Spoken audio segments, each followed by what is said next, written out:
Okay, so we're back. Anyways, so the best way that I found to do this, I don't know if it's actually no. I'm gonna say my favorite way to train mage at this point in time. Sorry, I tend to hyperbolize a little bit. Anyways, so my favorite way to train mage at this point in time is going to TzHaar's. Actually, I have all the equipment I need, so I think I'm just gonna go right there right now. So let's close my bank up. Get rid of these. Using a touchpad right now. I'll use my mouse in a little bit. But anyways, yeah, you can teleport right there. Fight Cauldron. There you go. Teleport right to the guy. Anyways, you go into your fight cave.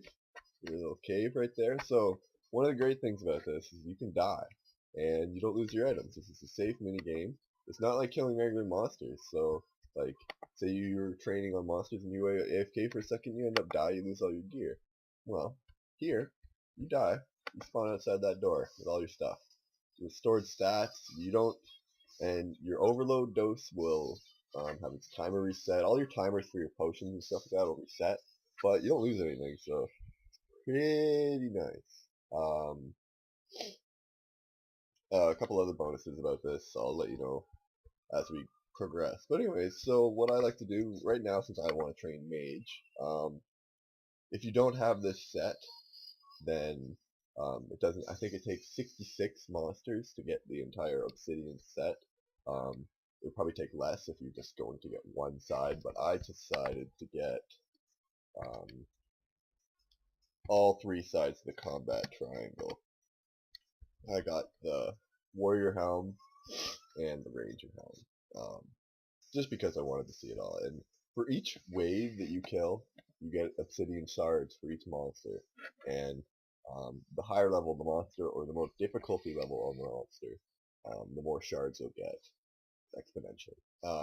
But anyways, you turn those shards into bars, and for every 12 shards you get one bar.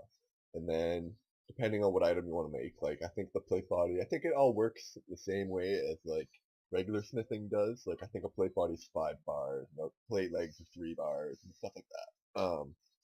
But yeah, it takes like 66 monsters to get enough bars, give or take. And yeah, so the obsidian armor set, I'm just gonna go over that with you for a little bit. So each helmet, it changes, kind of like Void, it changes the accuracy boost of the armor set. So with the mage set, you'll have a 10% accuracy boost. With the range set, a 10% accuracy boost.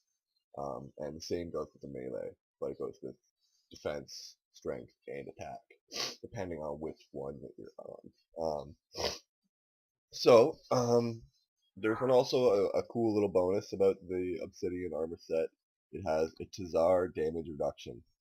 Um, if you notice, right underneath the armor stat, it says 9% TzHaar damage reduction, um, just on the helmet. When you add up all the pieces, you get 45%. If you have the kite shield, it's another 10%. So I think it's 55% in total. Um, Also, you can donate Tokel to this coffer. You can donate 15,000 Tokel to the coffer for, I think it's 15 or 25 minutes of extra um, damage reduction. I think it's another 15 or 25% on top of whatever the armor is. I think the maximum amount of damage reduction you can have is 60%, but you can also donate 45k Tokel and get an entire hour of that extra damage reduction on top of your armor. I'm not sure whether it works without the armor or not. I haven't tried that, but I might eventually try that. So, continuing on with gear, I always make sure I bring my Tokuzo. It's pretty much if you don't have a Tokuzo, you can't do this. You need to have at least finished the Brink of Extinction quest. It's a little bit of a quest requirement, but it's really worth it in the end. Once I show you how I start getting going. Anyways, so what I usually tend to do is like, if you have the money, buy a better weapon. But the obsidian armor is the best to go with all the way through because of the damage reduction. You may be able to do better damage with other armor sets or better equipment or whatever, but 60% damage reduction is still 60% damage reduction. Like, you can't get much better than that. The best thing to do is just get a better weapon, better prayers, overloads, turmoil, stuff like that. Don't worry about your armor here. It is level 60 armor, but you're doing really well. I usually use a skill cape, use your comp cape, use your kiln cape, use whatever. I don't have a kiln cape. I might get one soon. And auras. I don't tend to really pay attention to them when using a festive aura right now because it doubles your experience even after the double experience you get from killing these things. Uh, and yeah, so I tend to have an inventory. I usually bring.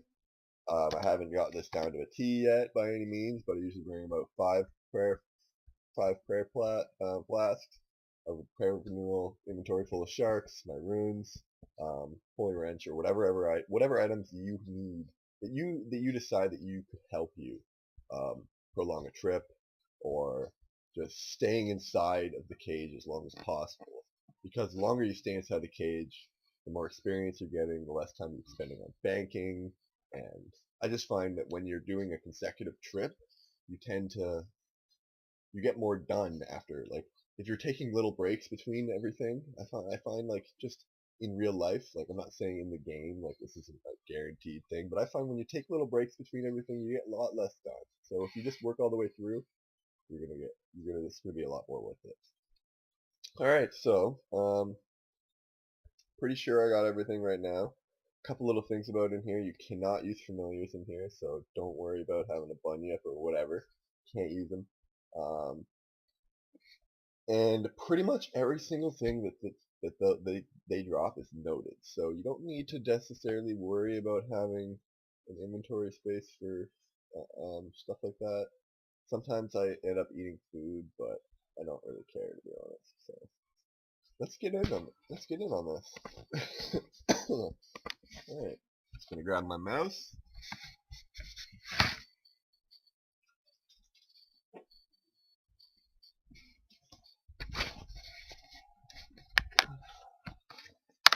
So this is basically, if you've done when you finish when you're doing the quest breaking extinction, you have to do this. You have to do this fight cauldron, but it's a lot more difficult. Lot more difficult because it's a quest, so they tend to make things a little bit more difficult during the quest. So if you know, as you notice, the floor is a 9x9 square. This square here is always going to be lit up. Do not stand in that square.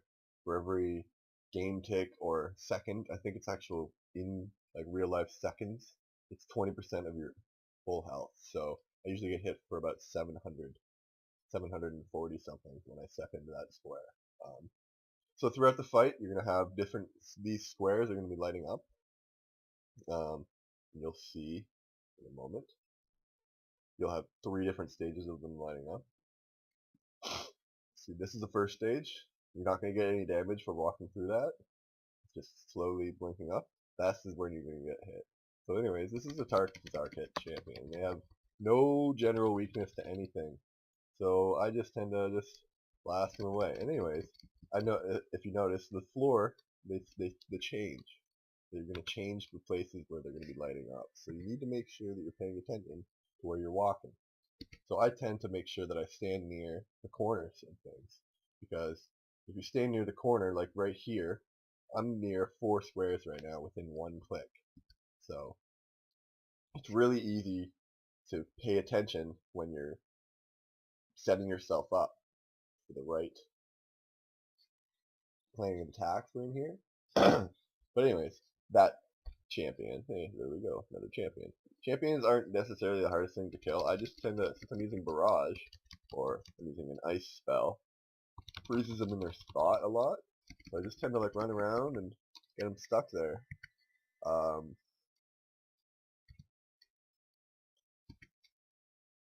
Yeah. They tend to drop a lot of gems. That's mostly what they drop. Noted gems, like as you can see, I've already gotten 4 uncut emeralds from killing these. What do we got here? Another Zarket. It's a if you finish the quest, then you will know all these monsters. But as you can see, I'm doing pretty well of funneling them down. And with the melee monsters, the trick is just to make sure you don't get hit. I always make sure that no matter what monster I'm killing, I turn on Soul Split, get a little bit of HP out of it, even though they haven't really hit me yet. But it's just a little trick, just to gain as much HP as you possibly can. This is the mage. They're generally weak to magic, so 1 or 2 hits can kill them. You're not. I'm not going to say weak to magic, to be honest, but you'll see the difference between killing a mage and killing a ranger. Like this ranger is going to take a little bit more effort to kill.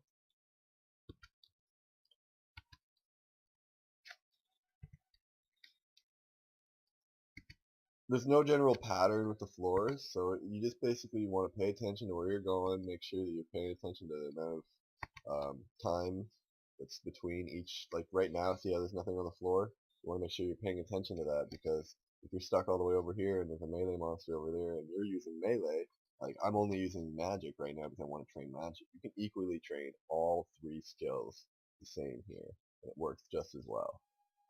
I find using magic is working out better for me just because of the fact that there's multiple melee monsters that are weak to water spells here, so I take advantage of that. But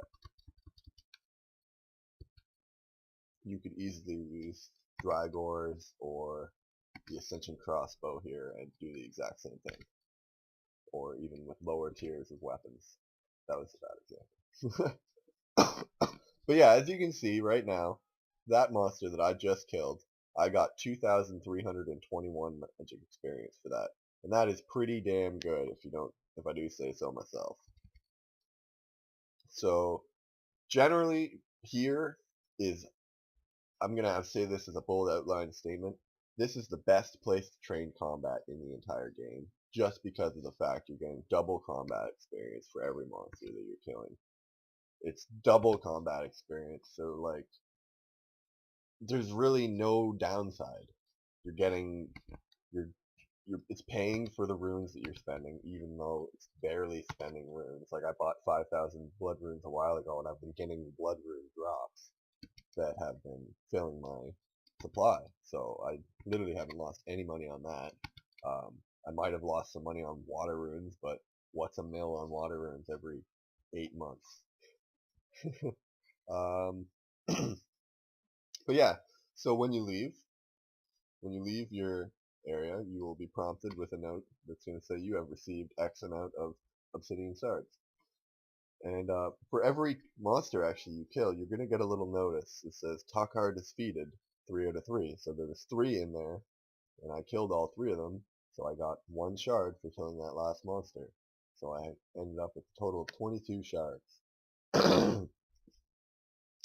So with these shards, you'll notice for every when your armor is used, it's going to degrade. It degrades at a rate. I think it has 4,000 charges, and each shard repairs 100 charges. So it's not generally, you don't use very many shards. Like for every time I go in there, I'll probably leave with about 130, maybe 140 shards, and I'll maybe recharge my armor with 9, maybe 10 shards for that entire time I was there.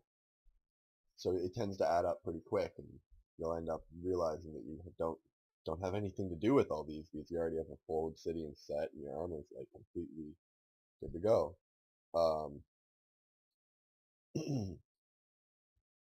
The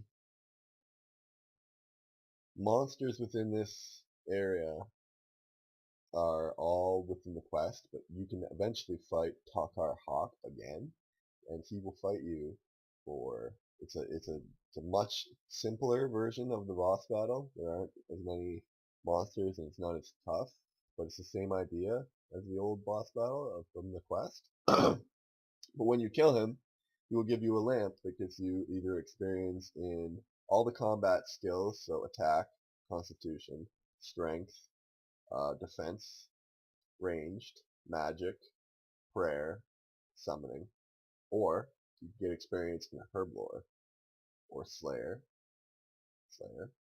or I'm pretty sure there's 1 or 2 other ones there. But it's generally a really good thing because I don't tend to spend too much time with herb just because I don't like having to sit at the bank over and over and over doing that.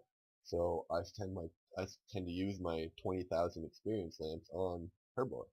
I'm going to be getting a herblore level soon. So yeah, um, I've been getting pretty decent amounts of experience here. Like in that little tiny bit I was there, I got like 15,000, maybe 25,000 experience, which is pretty damn good for making a video. If you have any questions, comments, or suggestions for this video, I could change it up a little bit. I didn't tend to really get into your ability bar just because of the fact that it's so give and take depending on what type of weapons you're using. I'm using a two-handed weapon, so I'm using all these types of different stuff. But if you're using like a Virtus book and a Virtus wand, or you have a seismic or whatever, you can be using different types of skills. Like I'm just using magic, so it's not directed by any means. So yeah, I think I covered everything. Thanks for watching. If you have any ideas for me, feel free to send them in. Thank you. Wake and Bake out.